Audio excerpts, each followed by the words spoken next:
দালালের খপ্পরে পড়ে লিবিয়া থেকে ইতালি যাওয়ার পথে গ্রিস উপকূলে মারা যাওয়া ২২ অভিবাসীর মধ্যে ১১ জনেরই বাড়ি সুনামগঞ্জে।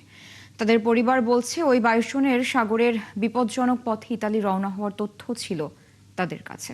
তবে এ নিয়ে বিদেশি কয়েকটি গণমাধ্যম তথ্য দিলেও নিশ্চিত করেনি গ্রিসে অবস্থিত বাংলাদেশি দূতাবাস। এদিকে দুর্ঘটনার প্রতিক্রিয়ায় পররাষ্ট্র প্রতিমন্ত্রী শামা ওবায়দ বলেন, মৃতদেহ ফেরানোর ব্যাপারে উদ্যোগ নেওয়া হচ্ছে।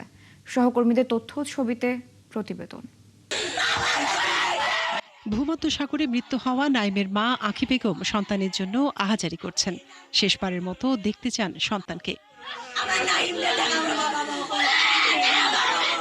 পরিবারের সদস্যরা জানিয়েছেন, গেল বছরের ডিসেম্বরে আজিজ নামের এক দালালের মাধ্যমে ১২ লাখ টাকায় লিবিয়া যান দুবাই ফেরত যুবক নাইম। দীর্ঘদিন লিবিয়ায় থাকার পর কথা ছিল ২১শে মার্চ তিনি সাগর পাড়ি দিয়ে ইতালিতে যাবেন। এক সপ্তাহের ভিতরে বড় বউটি আমি ফাটাইয়া দিব। বউটু আমরা দেখাইছি, আমার ছেলেও দেখাইছে ও বউটি যাইবো, কিন্তু এই বউটি দিচ্ছেন না দিয়ে মালা করছে।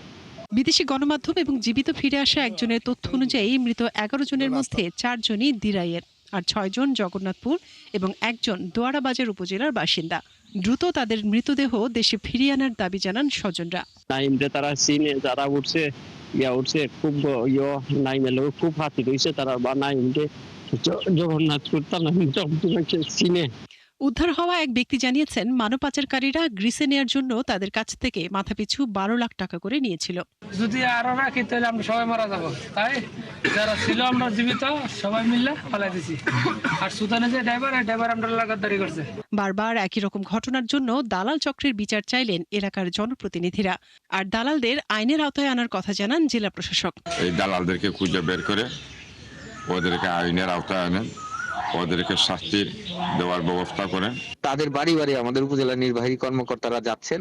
আমরা জানতে চাইবো কাদের কাছে টাকা দিয়েছিল, তারা যোগাযোগ করছে, লেনদেন করছে এবং তারা কি আশ্বাস দিচ্ছে, তাদের ঠিকানা কি, এই সব যদি জানা যায় তাহলে পরে আমরা এদের বিরুদ্ধে আইনি প্রক্রিয়া শুরু করব। এদিকে এই ঘটনার প্রতিক্রিয়ায় পররাষ্ট্র প্রতিমন্ত্রী শামা ওবায়দ বলেন, লিবিয়া ও বাংলাদেশের মানব পাচারের সঙ্গে সংশ্লিষ্ট কিছু ব্যক্তি প্রবাসীদের বিপদে ফেলছে।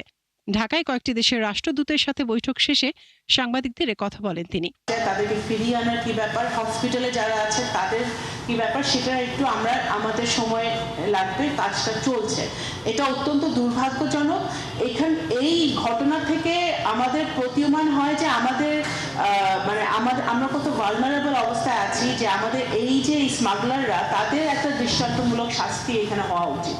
গত ২১শে মার্চ পূর্ব লিবিয়ার বন্দরনগরী তবরুক থেকে গ্রিসের উদ্দেশ্যে যাত্রা শুরু করেছিল নৌকাটি, কিন্তু রাবারের নৌকায় ৬ দিন সমুদ্রে ভেসে থাকার পর খাবার ও পানির অভাবে মারা যান ২২ জন।